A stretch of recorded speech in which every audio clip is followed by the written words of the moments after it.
சக்கர கட்டி சந்தன பெட்டி இந்த சித்திர குட்டி வந்தது சுத்தி சக்கர கட்டி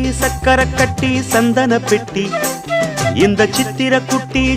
குட்டி வந்தது சுத்தி எப்பொழுதும் அசத்தும் உன்னுடைய நினைப்பு என்ன செஞ்சு அடங்கும் என்னுடைய தவிப்பு கொஞ்சமா நஞ்சமா கொஞ்சத்தான் பஞ்சமா அம்மம்மா என்ன சொல்ல சக்கர